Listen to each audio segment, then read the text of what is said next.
Envie d'une bouffée de chlorophylle et d'évasion? Rendez-vous au Pont Neuf pour une immersion 100% nature sur les rives de l'Élé.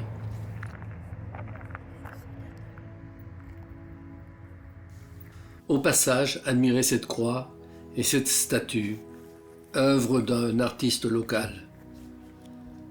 Nous sommes ici à la croisée des chemins. Si une pancarte indique la célèbre chapelle Sainte-Barbe, notre option du jour est une flânerie en sous-bois, au plus près des berges.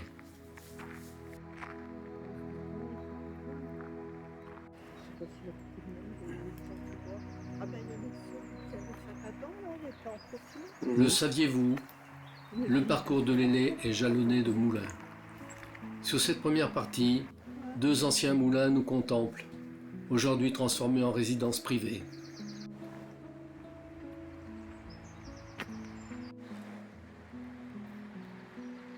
Dans les bois.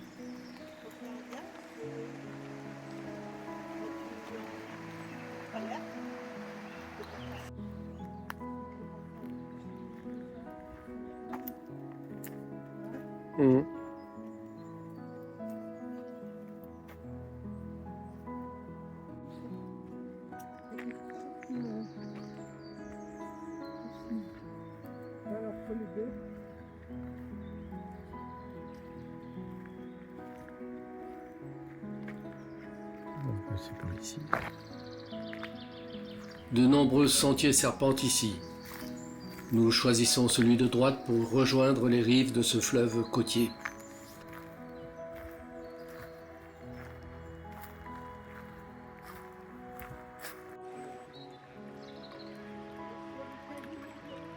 Ouais. Incroyable! Regardez ce bief taillé de main d'homme, à même la roche granitique. Un travail de titan, en connexion directe avec le cours amont de l'Élé. Il ne se tarit jamais.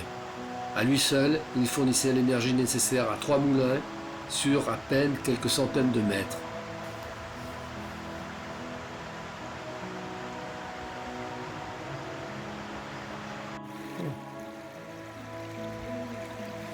Un petit chemin nous mène au bord de l'eau, là où le courant impétueux tourbillonne entre les rochers.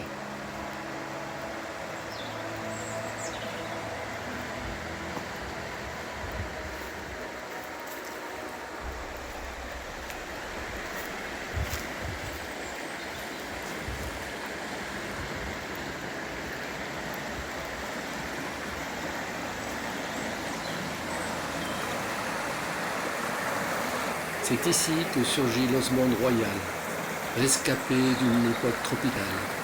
Elle commence sa poussée impériale qui la conduira, d'ici peu, à une posture majestueuse.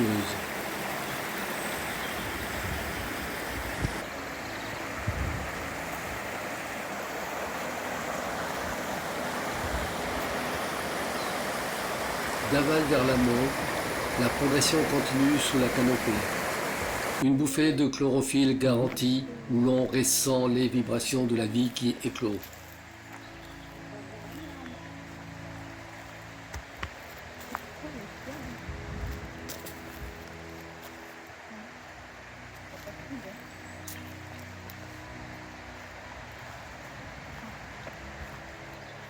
Témoin des crues hivernales, des racines mises à nu tissent au sol une toile fascinante.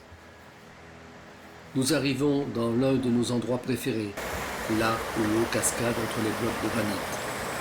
Prenons le temps de nous imprégner de cette énergie. Observer, se ressourcer dans ce tourbillonnement qui déconnecte du quotidien.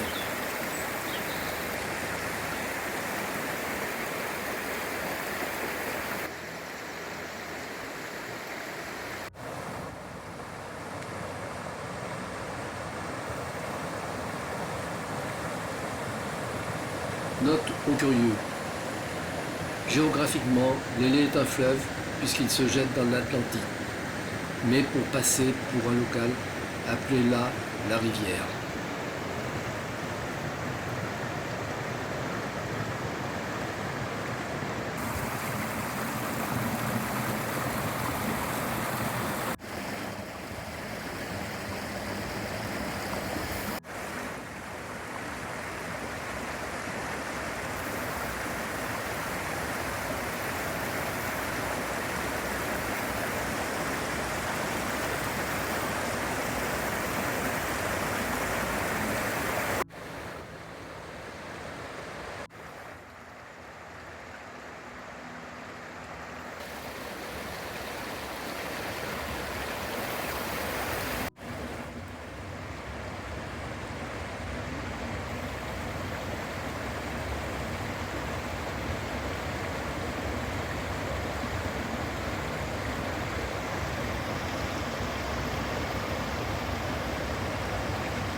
vers le sanctuaire. Nous touchons au point final de ce parcours fluvial. Il est temps de rebrousser chemin, mais par un détour vers la fontaine Sainte-Barbe. Un pont en arc enjambe un dernier ruisseau.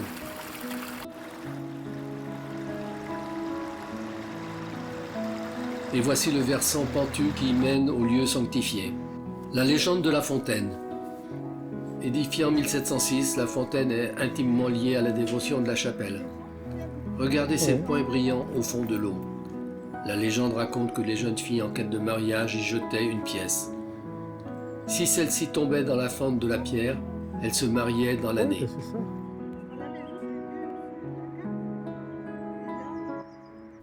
La route forestière nous offre deux options. Le chemin de pèlerinage vers la chapelle du XVe siècle ou le retour vers le pont Neuf. Nous choisissons les sous-bois où s'épanouit la jacinthe des bois avec sa robe d'un bleu intense.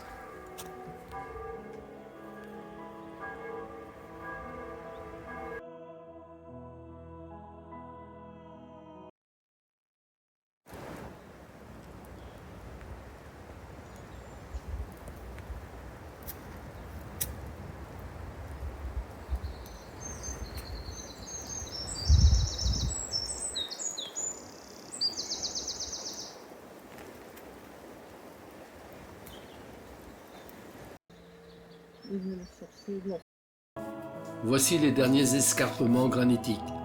Le pont Neuf signe le point de retour de cette balade vivifiante. Quelques tables invitent à une pause méritée, mais pour les plus curieux, l'exploration vers l'aval peut encore continuer. L'Antarte naturelle. Après le tumulte des chaos, les laits, ça s'agit un peu. Ne manquez pas cette œuvre insolite de la nature. Un arbre enveloppant une pierre parfaitement ronde, tel un boulet. Du land art spontané, une image qui n'est pas sans rappeler les arbres sacrés d'Orient, où la nature semble protéger un secret minéral.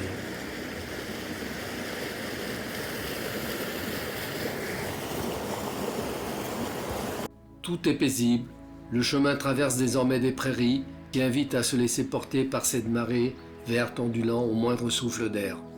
Notre promenade se termine sur ce banc noyé dans la verdure. L'Élé ne se raconte pas, elle se vit à plein poumon.